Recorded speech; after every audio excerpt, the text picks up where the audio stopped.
What lies beneath America's cities was never meant to be discovered, and the terrifying truth is that most people will live their entire lives without ever realizing how close they come to it every single day.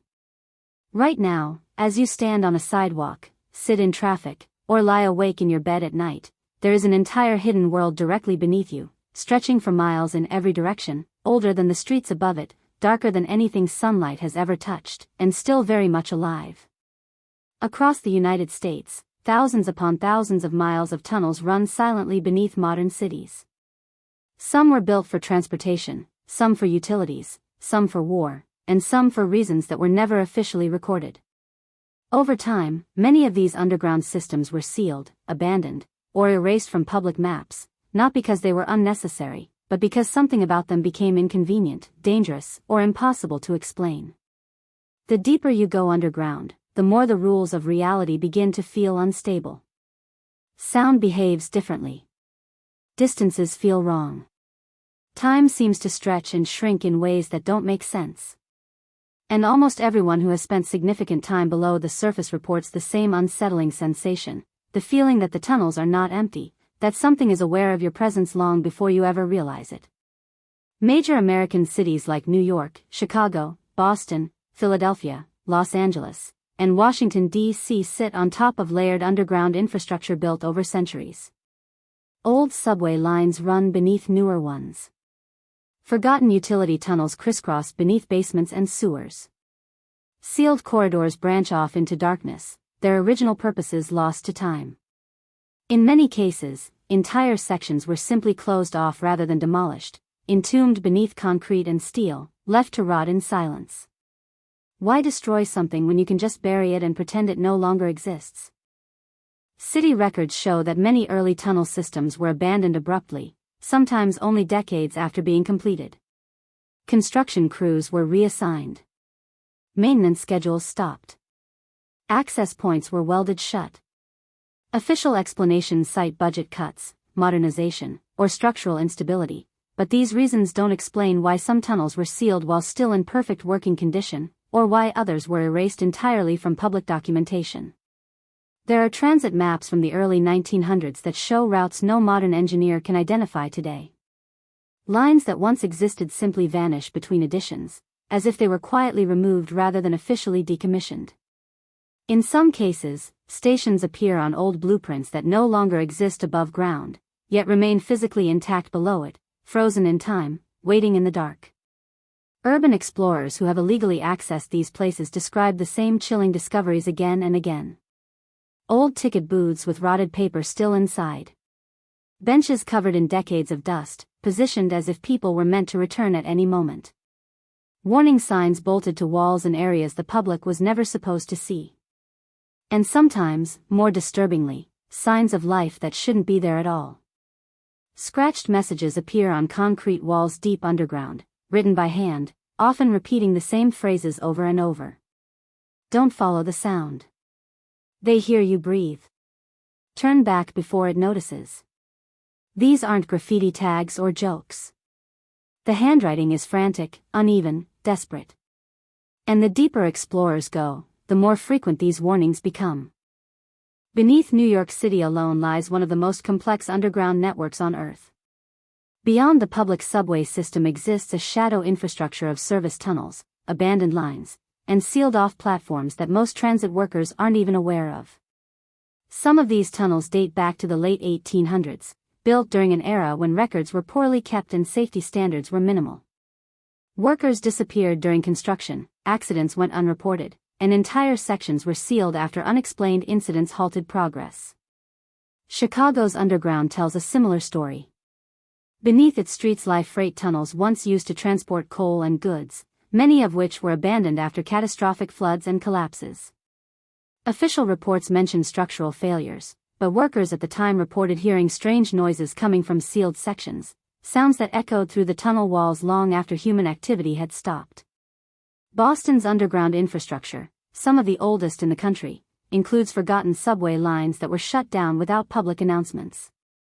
Access points were removed from maps, entrances were bricked over, and in some cases, new buildings were constructed directly on top of them, as if to permanently erase their existence. Yet the tunnels remain, preserved in darkness, untouched by time. Why were these places buried instead of destroyed? Demolishing tunnels is expensive, dangerous, and highly visible. Sealing them is quieter, easier, and most importantly, it avoids questions. But what happens to places that are sealed and forgotten? They don't simply disappear. They decay. They change. And sometimes, they become something else entirely. Down there, away from sunlight and human oversight, ecosystems form. Moisture seeps through cracks in the concrete. Rust spreads along steel supports. Mold grows unchecked. Animals find their way in through drainage systems and forgotten openings. But there are things found underground that cannot be explained by natural processes alone. Explorers report hearing footsteps pacing them from behind, matching their speed perfectly, stopping when they stop, moving again when they move. They describe voices whispering just beyond the reach of their flashlights, calling out names the explorers never shared. In some tunnels, echoes don't behave normally. Instead of repeating sounds, they respond, altering tone, timing, and direction, as if something is listening and answering back. The fear of what remains alive below modern cities isn't based solely on imagination. It's rooted in patterns, repeated experiences, and the uncomfortable fact that many people who go underground never come back up. Each year, dozens of disappearances occur near known tunnel entrances, maintenance hatches, storm drains, and restricted access points. Officially, many are classified as accidents, runaways, or unsolved cases. But families often report the same disturbing detail: their loved one was last seen near a place that leads underground. Phone records show final calls made from below street level. Audio recordings end abruptly, sometimes with confused breathing, sometimes with frantic screaming, and sometimes with a sudden, unnatural silence that investigators can't explain. In multiple cases, search teams were dispatched, only to abandon the operation after reaching a certain depth, citing safety concerns that were never publicly disclosed. There are areas beneath American cities that rescue teams simply refuse to enter. Former workers have anonymously spoken about being instructed to seal tunnels without being told why. They describe doors welded shut from the outside, thick steel barriers installed deep underground, cameras pointed inward rather than outward, monitoring something inside rather than protecting people from entering.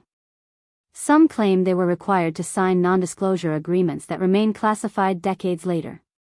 What could possibly exist underground that requires that level of secrecy?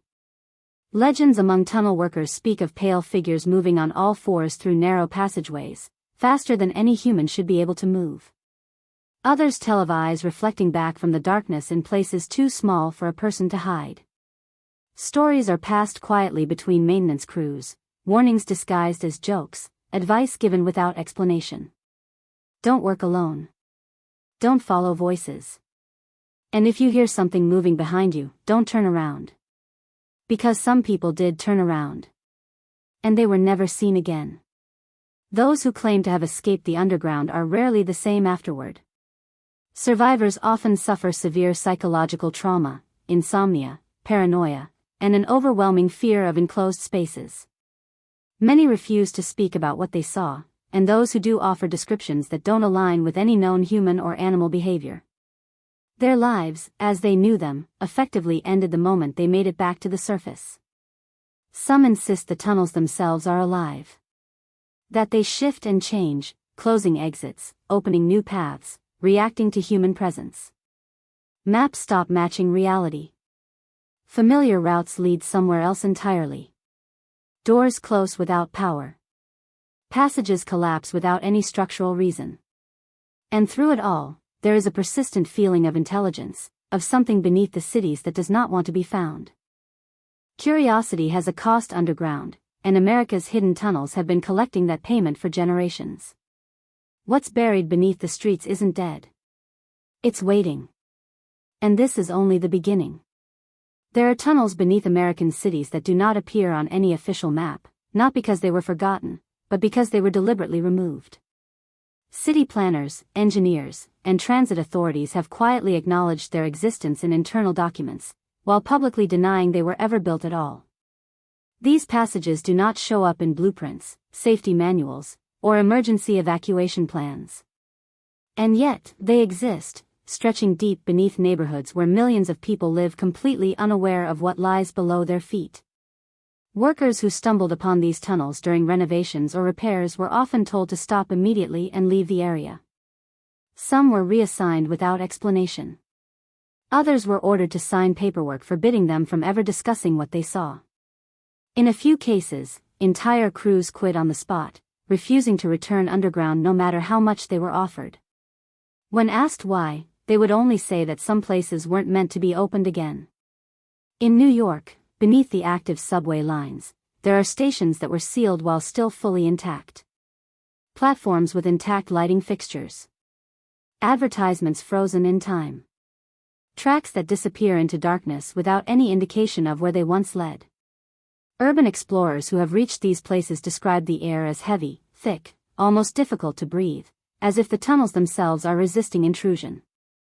Handwritten warnings appear deeper inside these forgotten sections, scratched into concrete walls or written on scraps of wood nailed into place. The language is urgent, often repetitive, as if written by someone panicking. Go back. It hears you.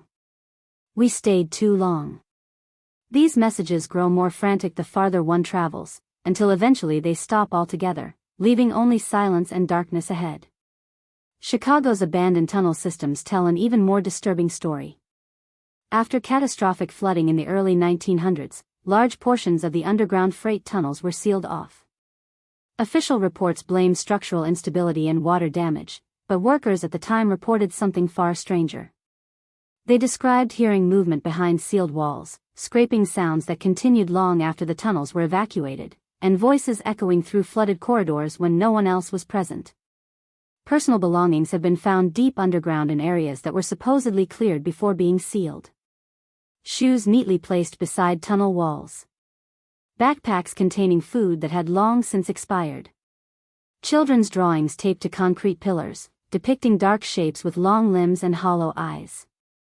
These are not items lost by accident. They are signs of people who stayed underground long enough to settle in. Entire makeshift living spaces exist beneath American cities, hidden far beyond the reach of public access. Mattresses laid out in dry sections of tunnel floors. Furniture built from scavenged materials.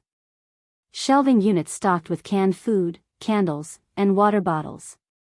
Some tunnels show evidence of long-term habitation, as if communities formed below the surface, adapting to a world without sunlight. What's most unsettling is the silence that follows explorers who venture too close to these underground dwellings. Not the normal silence of empty spaces, but a sudden absence of sound, as if something is listening. Dripping water stops. Distant echoes vanish. Even the hum of the city above seems to disappear, replaced by a pressure that settles deep in the chest. Some explorers report the sensation of being watched long before they see any sign of movement. Flashlights begin to flicker. Batteries drain faster than they should. Compasses spin or stop working entirely. And then there's the sound, faint at first, like fabric brushing against concrete, growing louder as if something is circling just beyond the edge of the light. Audio recordings taken from these tunnels reveal noises that defy explanation. Metallic scraping that follows explorers step for step. Deep, rhythmic breathing that does not match any human cadence.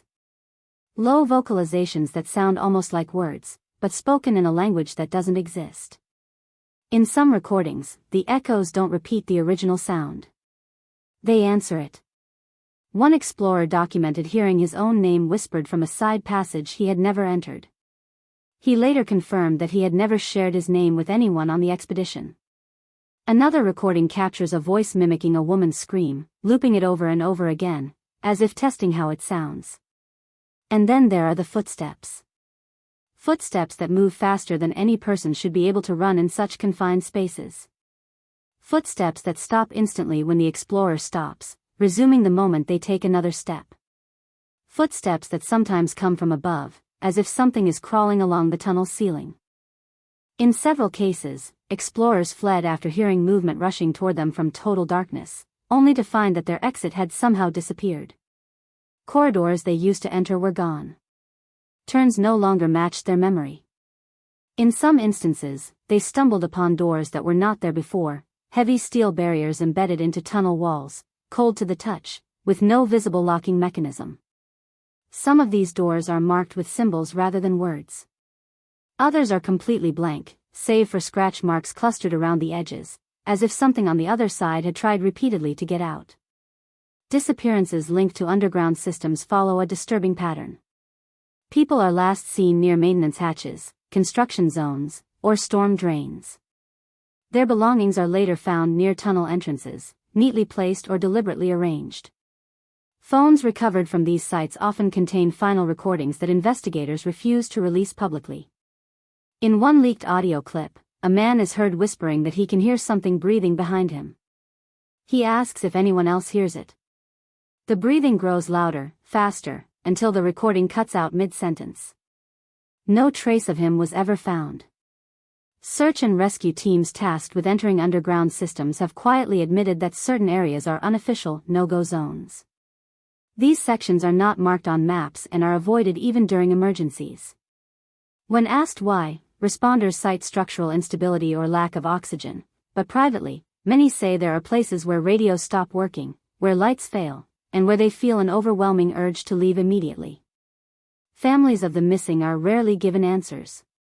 Investigations stall. Files are closed. Cases are labeled unsolved. And yet, disappearances continue, year after year, always near the same kinds of underground access points. Government secrecy surrounding restricted underground areas only deepens the mystery. Steel doors block tunnels that lead somewhere important, but officials refuse to say where.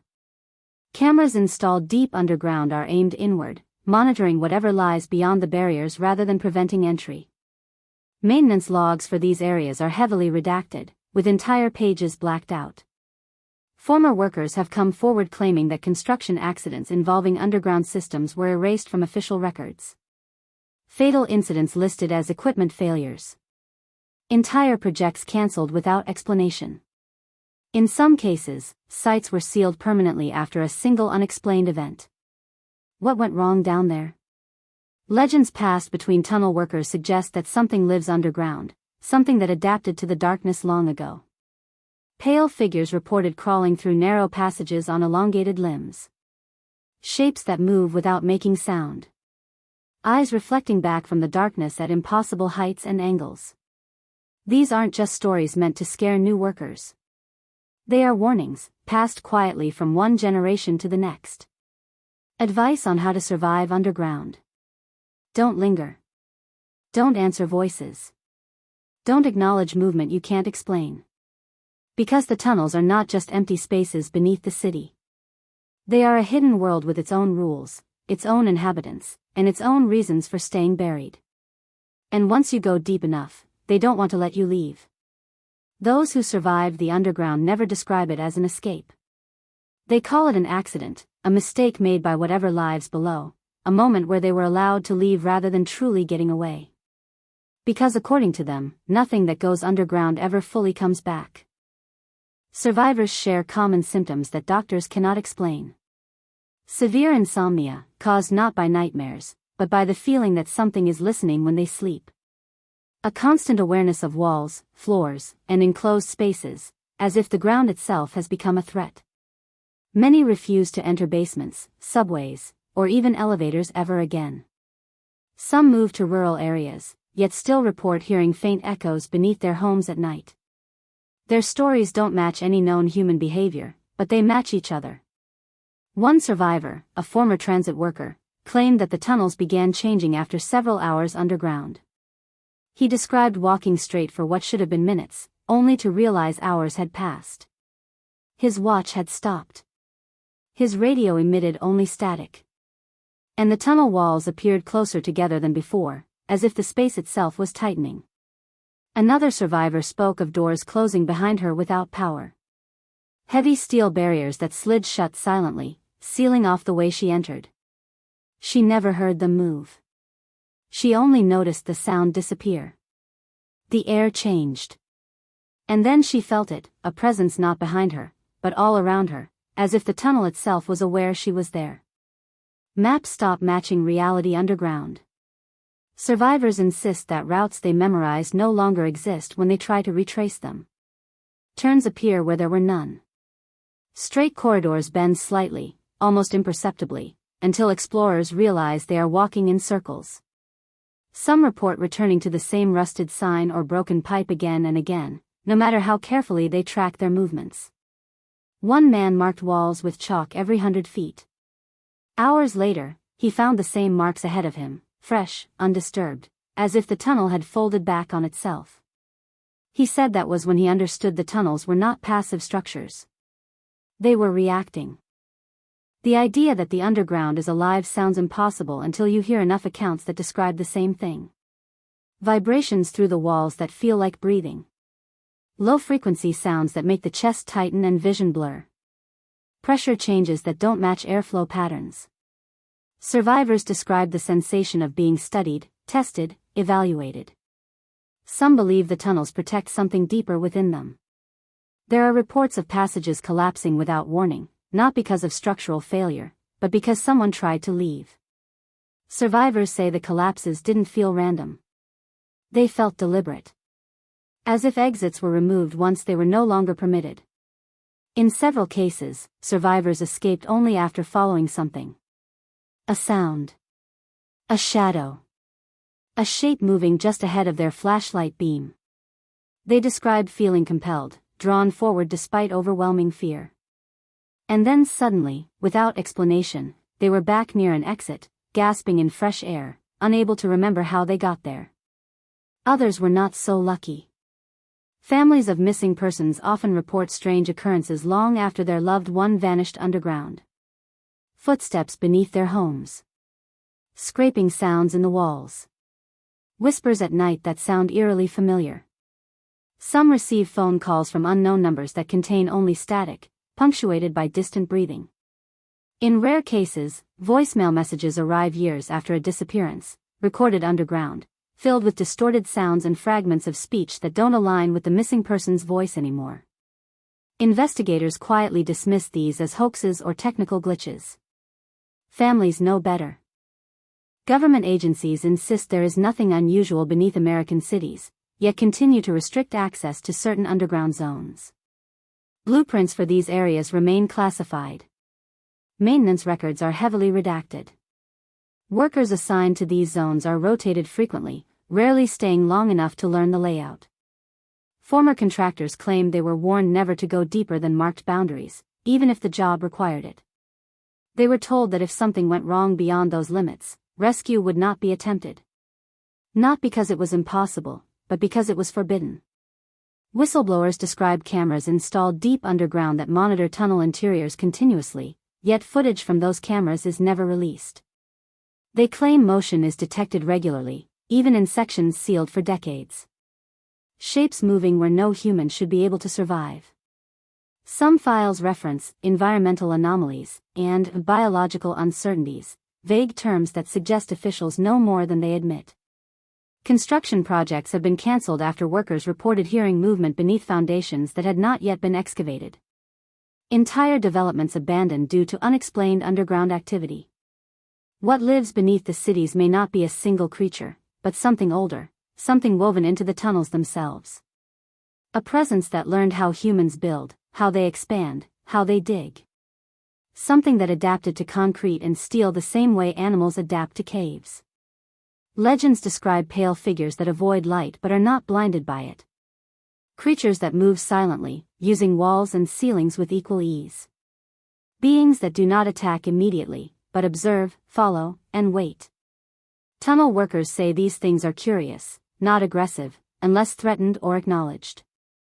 Eyes reflecting back from the darkness are often described as too numerous, appearing at multiple heights at once.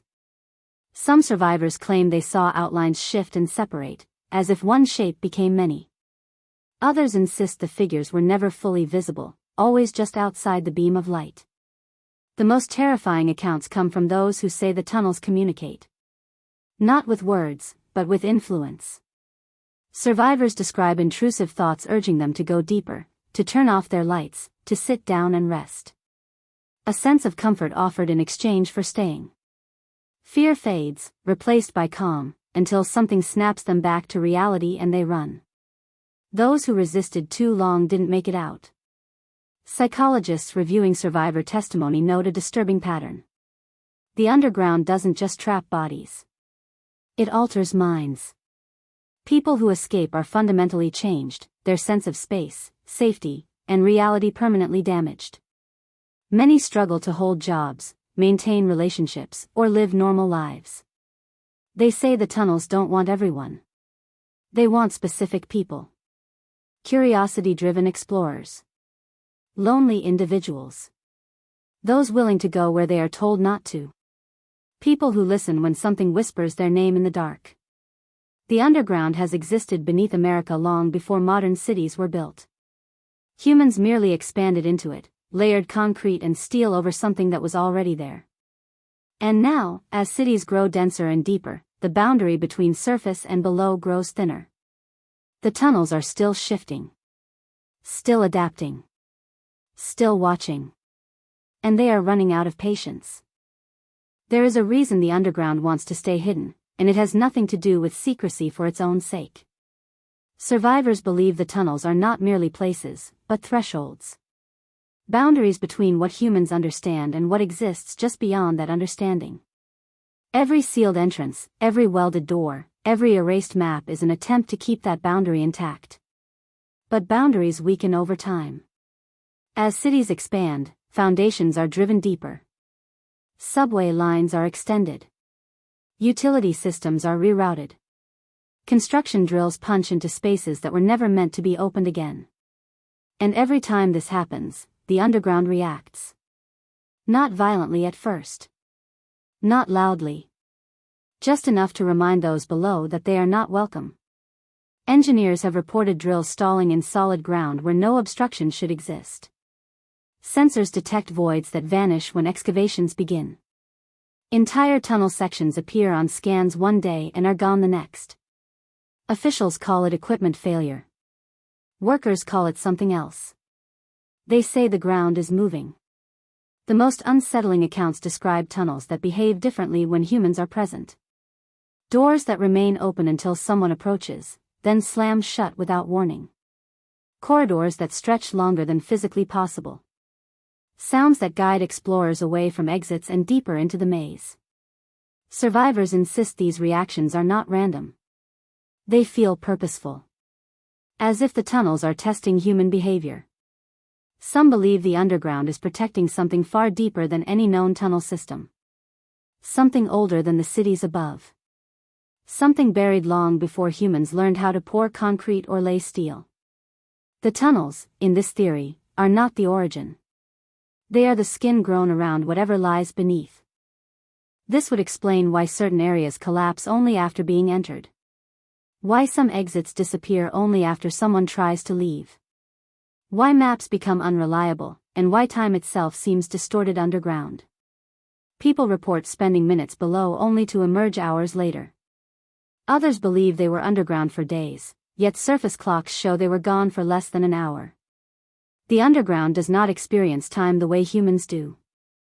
In recent years, disappearances linked to underground systems have increased.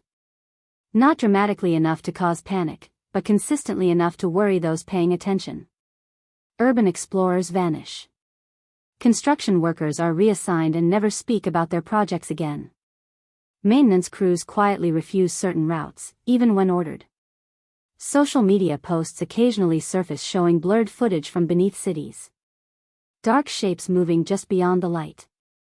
Sounds that cause viewers physical discomfort. These videos are often removed within hours, flagged or taken down for reasons that are never clearly explained. Comment sections fill with people claiming they've heard those sounds before. They say it's the same noise. The final warning comes from those who study patterns rather than places. Investigators who notice that underground incidents tend to cluster near certain neighborhoods, certain access points, certain depths. They believe the underground expands and contracts, not physically, but in influence. Drawing people toward it, especially those already searching for something. Loneliness. Curiosity. Obsession. The underground feeds on attention. Survivors say the worst mistake is acknowledging it. Speaking to it. Responding to sounds. Calling out into the dark. Once you do, it knows you're listening. And once it knows that, it begins to follow you, not just underground, but back to the surface. Some survivors insist they can still feel it beneath them, wherever they go. Beneath apartments. Beneath highways. Beneath open fields miles away from the nearest city. They claim the tunnels don't end where maps say they do. They spread. Slowly. Patiently. Government officials deny all of this, of course. They insist there is nothing unusual beneath American cities. And yet, funding for underground monitoring increases every year. New restricted zones appear without explanation. Construction projects are halted indefinitely. Access points are sealed overnight. Why spend so much effort hiding nothing? The truth is simpler and more terrifying than any conspiracy. The underground doesn't want to be known because knowledge changes behavior. And behavior threatens balance. Humans dig deeper every year, pushing into spaces they don't understand, breaking rules they don't know exist. The tunnels were never meant to be explored. They were meant to contain. Every warning scratched into concrete. Every abandoned station. Every sealed door is a message left behind by someone who realized the truth too late. A plea to stay on the surface. To live in the light. To ignore what whispers from below. Because once you've been underground long enough, you start to understand something horrifying. The tunnels are not empty. They are not abandoned. And they are not passive. They are still claiming people. Still adapting. Still waiting for the next curious mind willing to step past a locked door or climb down an unmarked hatch. So the next time you walk through a city street, pause for a moment. Listen to the vibrations beneath your feet. Feel the hollow space below the concrete. Remember that entire worlds exist beneath you, unseen, unheard, and unresolved. Because something is walking down there too. And it knows you're above it.